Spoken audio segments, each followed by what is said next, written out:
Hey guys, this is the Fighters Replay. I'm Rob. And I'm Kay. Today we have a special guest, Dana White Contenders contract winner, Angel Pacheco. Let's How's it go. going? All right, Angel. So the first question I wanted to ask you is that, I've done a lot of research on you. I saw that you was a former Golden Gloves boxer. So how in the world did you end up at a BJJ gym? Um, so actually, when I was younger, I really liked WWE or WWF at the time. My dad walked in. I also like boxing, but I wasn't like training any boxing. I just like watching it with my dad and stuff. But my dad walked into the room and was like, "Hey, this is real fighting, not that fake stuff." He threw a DVD on the bed. I ended up watching it. Fell in love with MMA immediately. It was hard to find actually a jiu-jitsu gym. In my hometown of Wilmer, Minnesota. There's like a Japanese jiu-jitsu, which is like mostly wrist locks and like more like stuff cops will do, not really like competitive jiu-jitsu by any means. Like I never learned a full guard in that gym. I never learned like Mm. certain things. It was just kind of like I said, wrist locks and like things like get away from me sort of things and defending yourself in that way. hmm Um, so yeah, from the age of like 13, I kind of just seen it, fell in love with it, and then wanted to start doing it. Once I watched that DVD, I asked my dad if he would teach me how to box, and it kind of just grew from there. Awesome, man. So I know you said you was a big fan of WWE, WWF. Did you have any like favorite wrestlers growing up? Yeah, so my uncle my uncle and aunt used to watch all the time. So like when they were watching it, it was like The Rock and Stone Cold Oh, and Oh all them yeah. guys. So that was like honestly, that was like probably the best era. And then when me and my sister, my Gisela, my oldest sister, watched it, it was like Bautista was just coming up back then. Randy Orton was just coming up. And like the main guys are like Triple H and I'm trying to think who else. Ric Flair was like his right hand guy, but yeah, Eddie Guerrero was the man back then. He was feuding with JBL when I first like got back into it Mhm. after not watching it with my uncle and aunt because we didn't have cable for a good while there. I got you. Heck yeah, man. So we're gonna try to bring this back around to your MMA career. So the first thing I wanted to ask you is that so in your Dana White's Contender Series fight, in the first round you were dropped. I wanted to ask what went through your mind to like try to push you to motivate yourself to keep going and keep pushing. Honestly, this might sound weird, but I didn't know. I honestly, in it, so after the fight, after everything was said and done, I was sitting in the ambulance with my head coach, Brock Larson. Uh, I'm looking at him. I'm like, man, like I'm disappointed in myself and stuff like that. It's just fresh off the loss. At that point, I didn't know I got a contract. Like Dana didn't actually say you get a contract or anything in the back. I just said, hey, man, like I know this might sound stupid or whatever, but if there's anything short notice or anything, please like consider me, think of me. And he's like, no, no, that's not a stupid thing to say. And so after that, they sent us to the hospital, and I was in the ambulance. I look at Brock. I'm like, well, that guy didn't hit that hard. He seemed like he dropped people all the time in all his fights. I was like, he didn't hit that hard. And Brock looks at me kind of like crazy, like, what are you talking about, Angel? And I'm like, yeah, he didn't hit that hard. He never dropped me. He never like rocked me. I never felt like my legs went noodly or anything. He's like, Angel, he dropped you in the first 10 seconds of the fight. I'm like, I look at him. I honestly thought he was joking. I'm like, no, he didn't. And he's like, no, he did. And he was super serious, and I thought he was just messing with me. And I was like, no, he didn't. I started laughing and stuff. I was like, no, he didn't. Stop messing with me. And he's like, no, seriously, he did. And the ambulance, the dude in the ambulance, not the one driving, but the one that was like putting the heart monitor on me and stuff. He's like, yeah, no, I watched your fight. It was like 20 seconds in, he dropped you. Immediately, I got pissed. I was like, really? Really? I was like, what happened? What did he drop me with? This and that. And Brock's like, I'm not sure what he dropped you with. It happened really quick. You recovered right away. And then I'm like, okay, okay. So then I'm like starting to try to think of the fight because normally I can like recollect fights pretty well. Like the fight before this, I got dropped by Vilson with a right hook, when I was coming in, I was overextending and stuff, and I got dropped. But I remember that whole sequence. I remember like butt scooting to the cage, getting up, him trying to give it to me. I remembered all that, and I'm trying to think, okay, what happened the first round? Because if that happened, I don't remember it happening. And then I realized I came to like midway through the second round. So at one point he like threw a body kick and it touched my cup, and I remember it hitting my cup, and I'm like, man, that was low or whatever. I complained to the ref, and then they kind of broke up the action, and then he was like, no, it wasn't low or whatever. That's my memory. Like I thought that was still the first round when that happened. Oh Lo and wow. behold, that was like the middle of the second round. And I even remember going from the second round to the last round, and Tyson, my manager, and he's also my coach now, telling me like you need to finish. You need, you're down 2 rounds. I'm sitting here, I'm just trying to like listen to the instruction. I'm like, yes, sir, yes, sir. But I'm sitting here thinking, like, what are you talking about? We got one more round. What are you talking about? So then I get off the stool and the ref's like, last round. I'm like, hmm, it's weird. So yeah, honestly, I didn't think of anything. I was honestly on autopilot. I didn't know I got dropped even. I didn't know. Um, yeah, I didn't know until, like I said, I got that little touch to the cup, and I was like, what the heck? And we kept fighting. So yeah, I didn't think of anything. I guess my training just kicks in, and it, I survived. Kept fighting, I guess. Oh yeah, Oh yeah, man. you definitely showed hella heart. I mean, there's some people that can really fight, and then there's some people who just they were made for it. Like their soul was made for it, and you carried that a lot within yourself throughout the fight. You said this come to moment. I think that's beautiful. Would you like to enhance a little bit more about that, like come to moment? Like, first round might have been a little bit blurry, but what was it like? What had your mind set like shifted to walking into the third round? You really came back with everything. You had an answer for everything that he had done, even though, he dropped you or whatever early on, or, he got some tough shots on off. You got some tough shots off too. Would you like to just speak on that for a little bit? Yeah, definitely. Um, most definitely. Sorry, my daughter was making a noise back there. I was just Yeah, you checking if good, she was man. okay. Oh, good. Um, yeah, no. So yeah, once I came to and like I was fighting, I remember thinking to myself like, what is going on? Like so the Apex is very quiet, like in comparison to like a regular fight, right? Like there's not a huge crowd there. It's just like the close family to all the fighters. It's probably like 4 tickets to every fighter. I'm not sure exactly how many, but that's what I got. I got 4 tickets for my family and whoever, I wanted to come out and support me.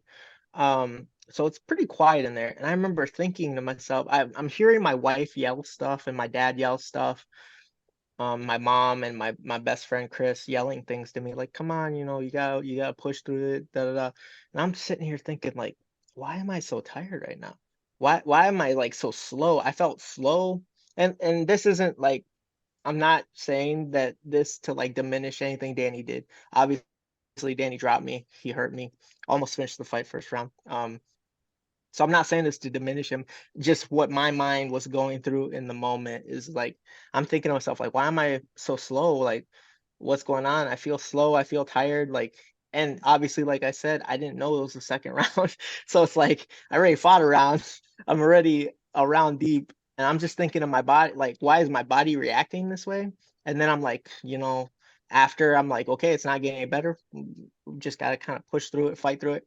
At points, especially I think it was the second round, he hurt me with really good body shots. And I'm thinking to myself, like, man, I got to do things in order to be able to recover, but not get the fight stopped, right? Like at the point where he dropped, like he hit me in the body and I kind of like went down and then backed up a little bit. I'm thinking like I want to take a knee because like naturally that's kind of what you do in boxing. And also I don't want to get kneed in the face, like a flying knee or something. But then at the same time, I'm like, if I take a knee right now, this ref might stop the fight. So I gotta stay on my feet. And then on top of that, I still know this knee is coming. So luckily, I kind of like half-heartedly shot into him and kind of ate the knee to the shoulder sort of thing. But it was just like certain points I had to like almost rope-a-dope and like turn with punches and like try to not get as damaged as I was, and then come back as hard as I could, kind of like save energy and then go again, save energy and go again. Obviously, that wasn't the game plan. I mean, the fight happened. I remember literally telling my wife beforehand, like, okay, the biggest thing is I cannot back straight up. I cannot sit on the cage. Uh, and and if I do get on the cage, I need to circle out, which obviously right away in the fight happened, and I didn't circle out. I didn't get off the cage. I got hurt. Another thing was like when I come in and finish combos, I need to make an angle and then re-attack to where I'd attack well, but then I'd stay in front of him, or I'd just back straight up and then give him the opportunity to shoot, like re-attack. So it's like kind of like the way Tyson, my manager, coach, explains it is like making agreements, right? Like boom, boom, boom, I go, okay, your turn, and then he goes, and then I go. That was kind of what was happening. To where our goal was, I attack, I make an angle, I attack again, or I attack, make an angle, and then get away.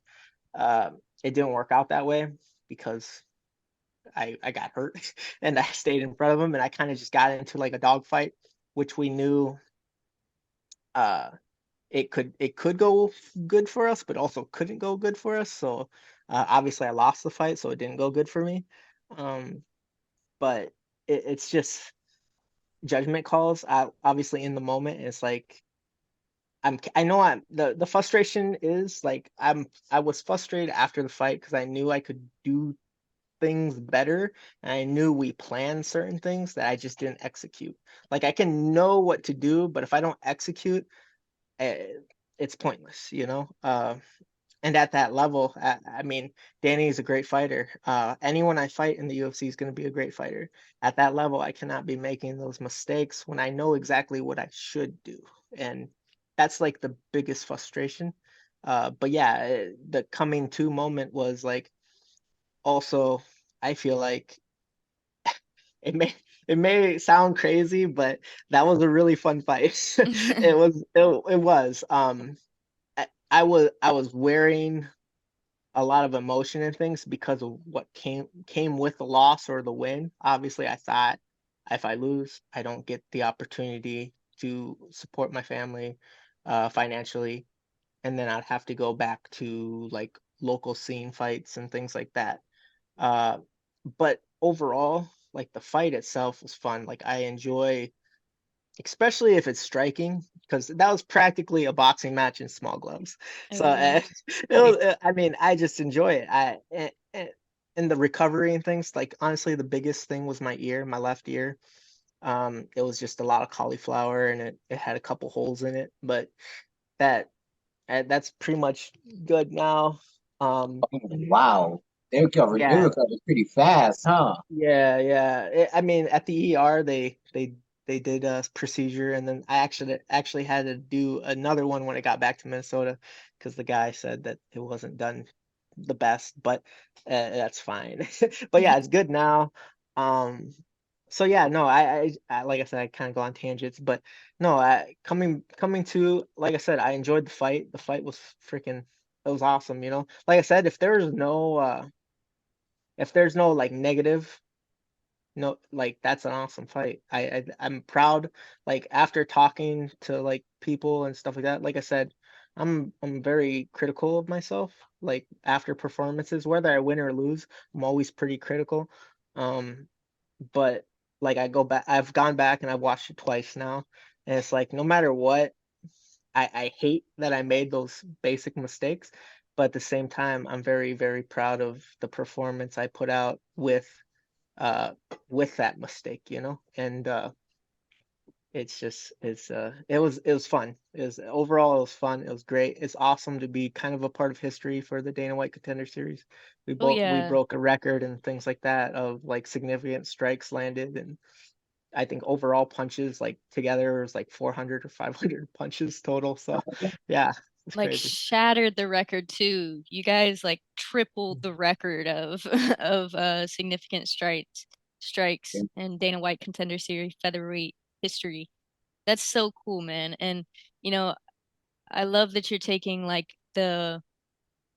the big positives out of this, because losing a fight, it sucks. It sucks. Everybody knows that losing a fight sucks.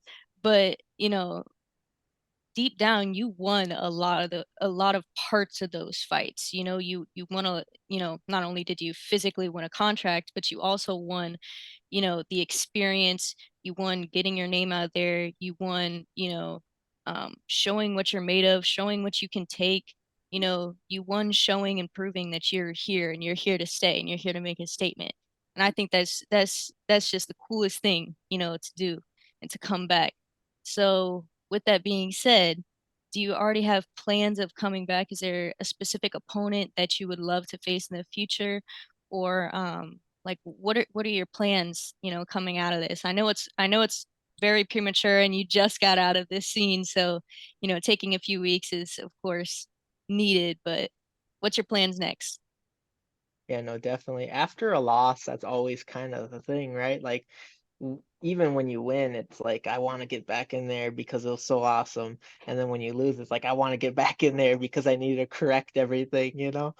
Uh, as of now, there's nothing planned really. I talked to Brock, I talked to Tyson, um, and they obviously they feel like uh obviously a lot of damage was taken in that fight. So like we're not really in a rush to jump right back into camp because sparring and things like that, the things that are necessary to make sure you prepare properly is kind of taxing on the body. Honestly, overall, like going into the fight, I was pretty healthy. Like uh, I didn't have any like serious aches and pains. I had like a little bit of a hand injury that kind of came and gone. But other than that, it was pretty good health wise. Um, so like my body feels good. I think their main worry was like the trauma to the head and things like that. Like I said, we both absorbed at least 200 strikes. So that's something you don't really want to rush back into a fight, you know. So I guess what they were thinking was maybe early next year, January or February, hopefully.